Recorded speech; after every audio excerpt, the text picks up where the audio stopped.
Hello जी, अस्सलाम वालेकुम। I hope आप खैरियत से होंगे। तो आज मैंने व्लॉगिंग को छोड़ के थोड़ा-सा इंटरव्यू करने का सोचा, जो कि अपने वालिद साहब के साथ। उनसे उनकी लाइफ़ के बारे में कुछ पूछते हैं, लाइक उनकी अर्ली ल लाइफ़ कैसी थी और एजुकेशन वगैरह। तो बस ज़्यादा आपका टाइम वेस्ट नहीं करते, डायरेक्ट उसी तरफ चलते हैं और पूछते हैं वालिद साहब से कि उनकी लाइफ़ कैसी थी और अब कैसी है? या लेट्स गो। तो अस्सलाम वालेकुम। वालेकुम सलाम। कैसे हैं आप? अल्हम्दुलिल्लाह बिल्कुल ठीक हैं। शुक्र है। तो मुझे पहले तो ये बताएँ कि आपकी अर्ली लाइफ़ कैसी थी? आप अपने बारे में थोड़ा-सा ब्रीफ कर दें। बिस्मिल्लाहिर्रहमानिर्रहीम जी मैं संदीलो फैमिली से ताल्लुक़ रखता हूँ और हम अपना बचपन जो है दादलगारी में गुज़ारा है। हम 3 भाई और 3 भाई 1 बहन थी।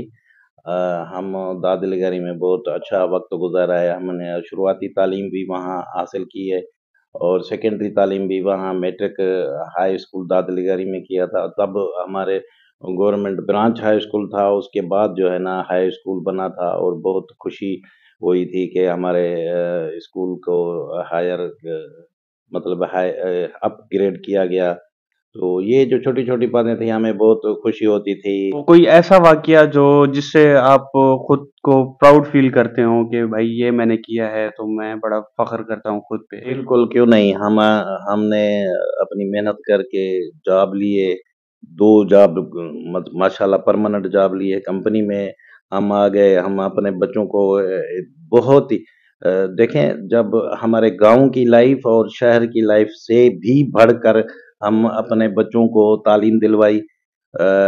मीडियम इंग्लिश जो स्कूल था माड़ी पेट्रोलियम में फेडरल बोर्ड में उन बच्चों को हमने स्टडी की। हम सत्तर बोर्ड वाले थे और हमारे बच्चे जो है फेडरल बोर्ड के हो गए। तो हमने उनको मीडियम इंग्लिश पढ़ाया, लिखाया और माशाल्लाह बच्चे हमारे बहुत एक जो बच्चा है वो सिविल इंजीनियर है और बाकी बच्चे जो है ना माशाल्लाह पढ़ रहे हैं, साइबर सिक्योरिटी है, कंप्यूटर साइंस है और बहुत ही अच्छी और प्राइवेट यूनिवर्सिटी में हमें फ़ख्र है कि हम प्राइवेट यूनिवर्सिटी में बच्चों को पढ़ा रहे हैं। अल्हम्दुलिल्लाह हमें इससे और क्या चाहिए? सही है माशाल्लाह ज़बरदस्त। और मुझे ये बताएँ आप अपनी पर्सनल लाइफ़ को और जो आपकी वर्क लाइफ़ है, इसको कैसे बैलेंस करते हैं? मतलब कि आप जॉब भी करें और घर भी टाइम दें इस तरह। नहीं, हम जो है ना 8 घंटे हमारी शिफ्ट ड्यूटी होती है। हम 8 घंटे जो है ना कंपनी का काम करते हैं। उसके बाद जो है हम अपने आराम करते हैं। उसमें जो भी टाइम बचता है अल्हम्दुलिल्लाह और टाइम हमें इतना मिल जाता है। मेरा अगला सवाल आपसे ये है कि कोई ऐसा वाक़या जो आपको बहुत याद रह गया हो, फ़नी हो या फिर कोई इमोशनल टाइप हो, इस तरह का कोई अगर आपको याद है तो ज़रा वो भी बता दीजिए? एक वाक़या है हमारा स्कूल में जब पढ़ते थे, हुआ यूँ कि जो अब्दुल हमीद जज साहब थे, वो हमारे इन्विजिलेटर थे, तो मैं न ये कॉपी कर रहा था। एक पेपर मुझे मिल गया तो मैं वो देख रहा था।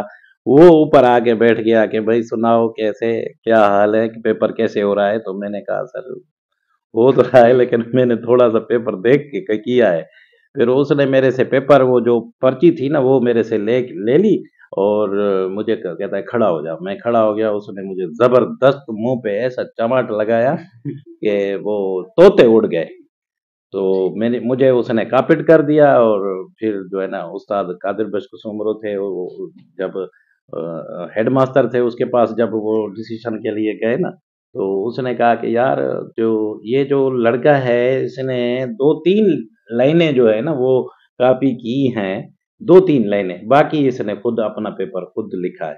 तो इसीलिए मुझे कापिट भी किया गया और मुझे फर्स्ट डिवीज़न भी दी गई और मैं अख्तर खान से फर्स्ट वो सेकंड नंबर में आ गया। तो ये कैसे पॉसिबल हुआ कि कॉर्पोरेट के बाद भी आप यही तो है, ये हमारे जो सीनियर उस्ताद थे, वो जो हमें पढ़ाते थे उनको तो पता था कि यार ये जो है हमारे पास कितना है इसमें दम है, ये कितनी लाइनें इसने पर्ची से देख के लिखी है और कितना ये इसने खुद लिखा है। जो खुद लिखता है वो उस्ताद को तो पता होता है कि ये बच्चा जो है हमारा ही है। हमने इसको पढ़ाया है, किस तरह से पढ़ाया है, इसमें कितना दम है।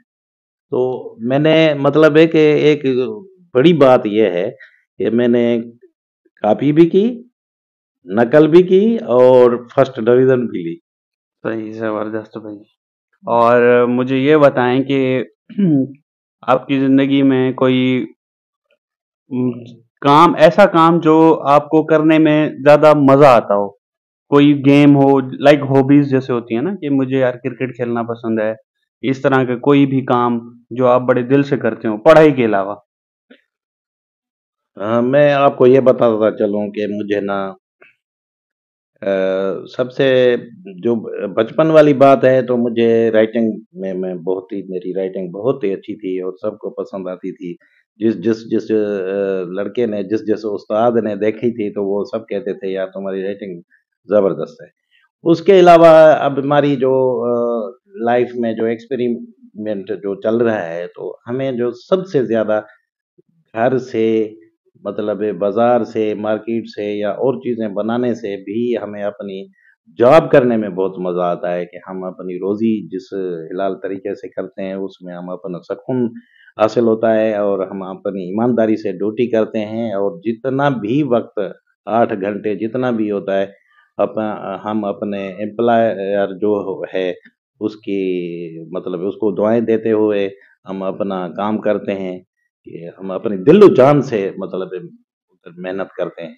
मतलब पहले आपकी हॉबी राइटिंग होती थी और अब आपकी जॉब है। ठीक है, जॉब ठीक है। और मेरा अगला सवाल ये है कि कोई ऐसा वक़्त या वाक़या या कुछ भी जो आप चाहते हैं कि यार इस तरह ना होता, अगर टाइम मशीन हो मेरे पास, मैं पीछे जाके उसको बदल सकूँ, ठीक है। लाइक कोई रिग्रेट रह गया हो लाइफ में जो कि यार मैं इस वक्त यहाँ पे हूँ, अगर मैंने उस वक्त ये किया होता तो मैं किसी और मकाम पे होता, इस तरह का कुछ। नहीं, ऐसे नहीं है, बस हम अपने दोस्तों से मतलब है मिल-जुल के डिप्लोमा में दाखिला लिया, शायद अगर मुझे कोई फाइनेंशियल सपोर्ट होती तो मैं आज ग्रेजुएशन करके ठीक है, मतलब ग्रेजुएशन का आपको शौक था कि अगर हाँ, होता, फाइनेंशियल आपके पास सपोर्ट होती तो आप ग्रेजुएशन की तरफ जाते। तो जी। किस फील्ड में आप जाना चाहते थे? मैं वैसे तो मैं कहता था तो मैं कोई टीचिंग-वीचिंग में शौक था, लेकिन ग्रेजुएशन कर भी नहीं सके तो फिर हम जिधर थे बस सही नहीं, है। नहीं, मतलब एक वो दिल तो किया होगा ना कि यार अगर मेरे पास होता पैसा तो मैं मैकेनिकल कर लेता या फिर कोई एस्ट्रोनॉट बन जाता या फिर कोई सिविल इंजीनियर बन जाता, मतलब एक अभी शौक। वाले और उसी वक़्त में थोड़ा डिफरेंट है, उसमें हम मैच नहीं कर सकते क्योंकि हम जिस गाँव में रहते थे तो हमारे माँ-बाप, माँ हमें ये दुआ देती थी कि मेरा बच्चा बड़ा होकर मास्टर बन जाए। सही। तो इससे ज़्यादा हमारी कोई सोच ही नहीं थी कि आगे जाके हमें क्या बनना है, ठीक है? तो उस वक़्त जब मतलब हम स्टडी कर रहे थे, पढ़ रहे थे डिप्लोमा या मैट्रिक, इंटर के बाद हम तो यही सोच रहे थे कि यार यूनिवर्सिटी जाके पढ़ें और फिर हम जो है ना बड़े प्रिंसिपल, प्रोफ़ेसर बने, बस हमारा यही था। तो आपका डिप्लोमा मैकेनिकल है? तो मेरा डिप्लोमा ठीक है। मैकेनिकल है। वो आपको किसने मतलब सजेस्ट किया या फिर आपका शौक था, आप मैकेनिकल फील्ड में बस चले गए? मेरा दोस्त था अब्बास सिलेगारी, उसने मुझे मशवरा दिया कि आप चलो चलते हैं किधर कोई नया कुछ करते हैं, इधर सारे टीचर बनते हैं, हमें जो है ना वो जो है ना जी। कुछ चेंज करते हैं किसी फील्ड में। तो उसने भी माशाल्लाह डिप्लोमा किया था, शॉर्ट हैंड किए थे और मैंने भी अपनी जो भी जितनी हिम्मत थी हमने माशाल्लाह मैकेनिकल में ए ग्रेड मैट्रिक लेकर हम जो ए ग्रेड से ऊपर ए प्लस होता था तो उसको उधर एडमिशन मिलती थी। आम बच्चे को नहीं मिला करती थी उसी वक़्त गवर्नमेंट के कॉलेज में। तो हमने माशाल्लाह एडमिशन ले ली और फिर ठीक है, ठीक है। अच्छा मुझे ये बताएँ कि जैसे आपकी लाइक जॉब के बाद लाइफ़ थी, उम, वो 90s का कोई ज़माना था, 91, 92 का, ऐसा ही है? हुँ। तो उस वक़्त टेक्नोलॉजी कैसी थी, किस लेवल पे थी, और उसके बाद 10 साल बाद कैसी थी और इस वक्त कैसी है? उस वक्त तो बहुत कुछ हम पीछे थे बहुत। अब तो माशाल्लाह कंप्यूटर मोबाइल का दौर आ गया है। बहुत ही हमने बहुत कुछ देख लिया है। और मीडिया बिल्कुल स्लो होती थी, अवामी आवाज़ थी, कोशिश अखबारें थी, वो हमें रात को कुछ हो जाता था तो सुबह को प्रिंट होकर सुबह 10-11 बजे हमें पता चलता था कि रात को ये कुछ हुआ है। अभी तो उसी वक्त विद इन 2 मिनट 3 मिनट हमें पता चल जाता है कि यार इधर कुछ वो हो रहा है, इधर वो हो रहा है। ये इलेक्शन के बारे में जो भी कुछ न्यूज़ है तो होती है वो हमें करंट अपने हाथ में मिल जाती है। और अल्हम्दुलिल्लाह अब हम बहुत ऐसे समझो खुद को तो तरक्की याफ्ता समझते हैं कि पहले तो तरक्की पजीर थे, अब तरक्की याफ्ता है। इससे ज़्यादा शायद आगे तरक्की क्या होगी, मुझे तो समझ में नहीं आता। तो आपके ख्याल में ये तरक्की मतलब एक पॉजिटिव है या नेगेटिव है, और इसका हम हमारी जिंदगियों पे क्या इफेक्ट है? मतलब कि पहले नहीं होती थी तो बंदा क्या कहते हैं, अपना कंफर्ट में रहता था, दिमागी स्टडी तौर। खत्म हो गई है। स्टडी जो है ना, रीड रीड जिसको कहते हैं ना, कुरान शरीफ रीड करना, किताब किताब को हमने छोड़ दिया है, कुरान शरीफ को पढ़ना छोड़ दिया है। अब जो चीज़ भी है हमारे मोबाइल में है और बस कुछ भी नहीं है। हम कहीं देखते नहीं हैं, हम किसी से बात नहीं करते हैं। यार ये बहुत मतलब है कि एक बहुत टफ टफ टाइम है। बच्चों के लिए भी वो बहुत टफ है, हमारे लिए भी बहुत टफ है। हम अपनी एज को देखते हैं और मोबाइल को देखते हैं और पिछले वक्त को कंपेयर करते हैं तो हम अभी हमारे पास बिल्कुल टाइम नहीं है। ठीक हो गया, ठीक हो गया। तो मुझे ये बताएं कि आपने किसको अपनी लाइफ में रोल मॉडल रखा था? लाइक किस, मतलब एक होता है ना कि यार मैं किसी को देख के ये करना चाहता हूँ। जैसे आजकल सबके रोल मॉडल इमरान खान साहब हैं। तो इस तरह आपका रोल मॉडल उस जमाने में कौन था? हमारा जो रोल मॉडल था ना, हमारी अपनी और हमारे वालिदैन की गुर्बत थी। हमने उनको देख के अपने आप को कोशिश की कि मेहनत करें और कुछ बने। जब बन जाएँगे ना, तो कुछ न कुछ तो ज़रूर ही होगा। तो कि हम एक पूरी फ़ैमिली को हमने बाहर निकाला है। रोल मॉडल का मकसद हमारा ये था कि हम अपने बच्चों को जो जिनको हमने मतलब हमारे घर में पैदा हुए, अल्लाह सही ने दी है, उनको किसी मकाम तक पहुँचाना हमारा रोल मॉडल था। हम किसी की कॉपी नहीं करते कि भई वो नवाज़ शरीफ था, मुशर्रफ था या ज़रदारी साहब थे या मतलब ज़ुल्फ़िकार भुट्टो थे या उसको उस वो तो बड़े लोग थे, उनको हम क्या कंपेयर कर सकते हैं, उनको क्या देख सकते हैं। वो तो हमारी लेवल के नहीं, हम तो गरीब आदमी हैं और हम रोज़ी-रोटी वाले हैं। हम किसी तरीके से अपनी पूरी फ़ैमिली को टॉप पे लेने के लिए कोशिश कर रहे हैं। अल्हम्दुलिल्लाह कि जब हमारे घर में तालीम आ जाएगी तो ये चीज़ें भी आहिस्ता-आहिस्ता हो जाएँगी। सबसे पहले है कि हम अंधेरे वाले ज़माने से निकल के रोशनी वाले ज़माने में आए, क्योंकि इल्म जो है ना वो तो इल्म का मतलब ही रोशन है। तो रोशनी आ गई है हमारे घर में, अल्हम्दुलिल्लाह हमें किसी से कंपेयर करने की ज़रूरत नहीं है। ठीक है, माशाल्लाह ज़बरदस्त आंसर था ये आपका। और मेरा अगला सवाल ये है आपसे कि हम हमारी एज के लोगों को आप क्या एडवाइस देना चाहते हैं? आपकी एज के लोगों को हम ये कहना चाहते हैं कि अपने मतलब पेरेंट की इज़्ज़त करें और अपने भाई बहन भाइयों से प्यार करें, उनके साथ रहें और मतलब एक पूरी आगे जो है ना पूरी लाइफ के लिए एक प्लान बनाएँ कि यार हमें उनसे ये कुछ करना है, ये उम्मीदें हैं, हम ये करेंगे, वो ये करेगा। और उनको मिल-जुल के एक जॉइंट फैमिली को लेके जाना बहुत अच्छी बात है।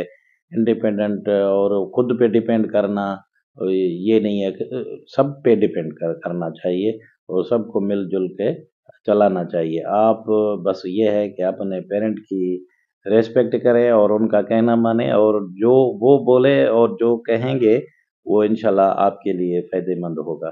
कभी भी माँ बाप का भी धोखा नहीं देता, और वो कभी गलत नहीं होते, माँ बाप कभी गलत नहीं होते।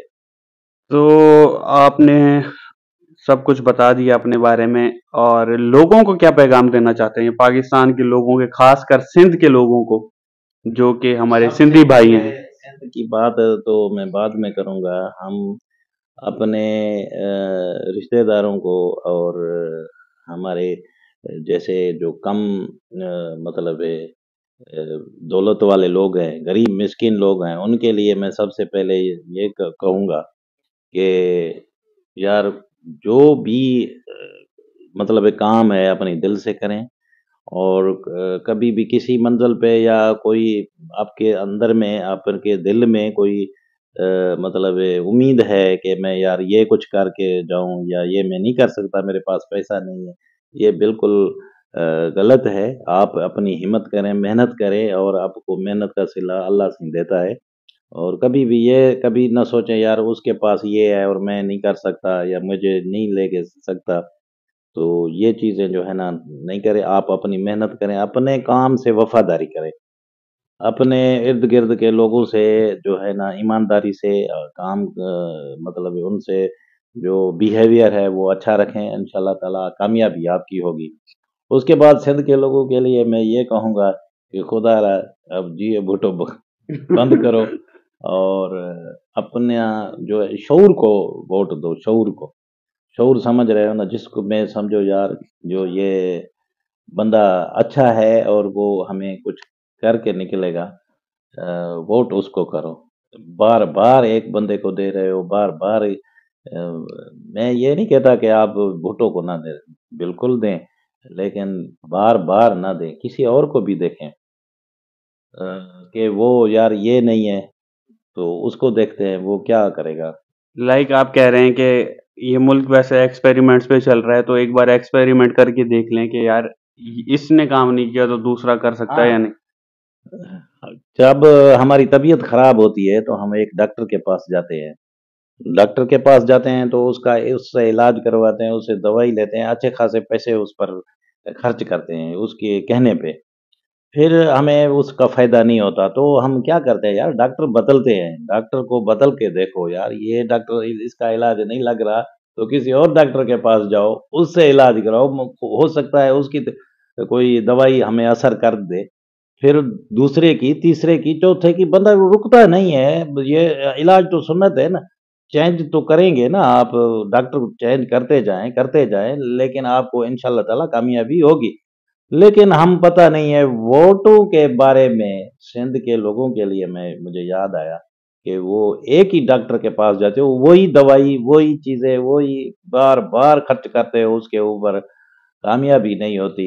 यार अफ़सोस की बात है। यार डॉक्टर बदल के देखो। तो thank you for your time sir, आपकी बड़ी मेहरबानी। तो मैं बस एक चीज़ कहना चाहता हूँ कि आपने जो वक्त गुजारा, जिस हालात में थे, तो वहाँ से निकले और हमारे लिए मतलब बेहतरी का सोचा। जाहिर सी बात है, एक फ्यूचर प्लानिंग होती है, आपने सोचा होगा कि यार हमारी औलाद होगी, हम भी रहेंगे खुशहाल। हर किसी की मतलब ख्वाहिश होती है कि वो खुशहाल जिंदगी गुजारे। तो खैर, इसको इधर ही, इस पॉडकास्ट को इधर ही एंड करते हैं, और इंशाल्लाह नेक्स्ट टाइम किसी और अंकल के साथ, या फिर कोई भी हमारा रिलेटिव जिसके साथ मैं पॉडकास्ट करूंगा इंशाल्लाह। So do like, share and subscribe to my channel. अल्लाह हाफिज।